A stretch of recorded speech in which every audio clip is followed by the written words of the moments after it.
Hello guys, my name is Ashish and let's explore the mapping data structure in Solidity language. Okay, so first of all, I'll be making a file named mapping .swl for Solidity, and as you already know that first of all you just need to comment out the license, then pragma solidity, and then the version is 0.8.0, and then we need to start with contract keyword itself. I'm just taking the name mapping.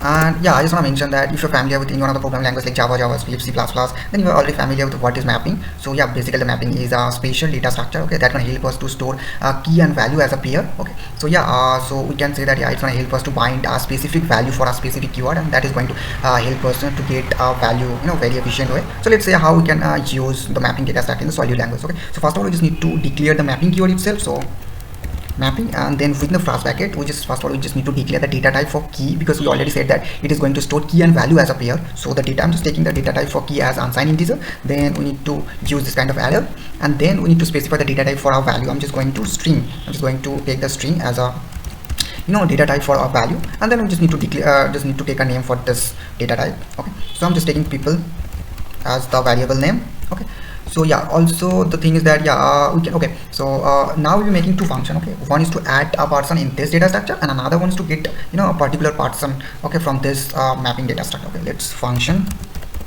so name will be add person, and basically it's going to take two argument, one is key and another one is the value. Okay, so the data type for key is like unsigned integer, and this will be key, and another one is the string type, and we already know that we need to specify the memory keyword also for string, and we're gonna store the name of this person. Okay, and you also need to make this as public so we can access this from outside of smart contract, and that is the thing. And yeah, the process to add an element in mapping is very simple. First of all, we just need to declare the variable name people, and then within the square bracket we just need to input the key, and for this key we want to initialize the value as name. Okay, so that is the way we can initialize. This is very simple. And now we want to create another function to get the person. Okay, get person. Okay, and it's going to take a single argument, okay, unsigned integer key.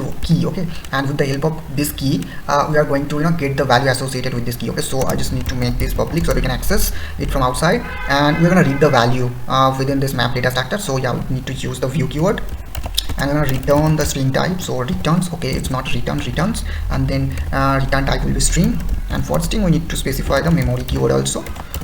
And the way we can return is very simple. Just use the return keyword and then name, and then this keyword, okay, this key actually, okay, in square bracket this key. Okay, so this is the way we can get a particular value associated with this key in the mapping data structure. Okay, so now we just need to deploy.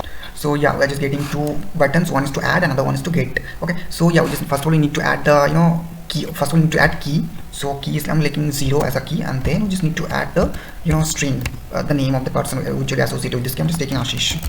Okay, I'm just going to add this. Okay, so you can see the success log. Okay, so now if we want to get the person associated with 0 key, then I'll be getting the name Ashish. Okay, you can see I'm gonna add another person associated key 1, that will be Shayon, and at this person, if I want to get person associated to 1 key, then we'll be getting Shayon. Okay, so this is a way, okay, we can use the map data structure, okay, in our Solid language. Okay, so yeah, I just want to show you something more. Okay, so the thing is that yeah, if we don't create this function, I mean get person, okay, and if we just make this as public, okay, simply make this as public, then it will so I already said that in Solid language if we use public keyword, then it's going to create it's going to create a getter function, okay, for this type. Okay, so I just deploy.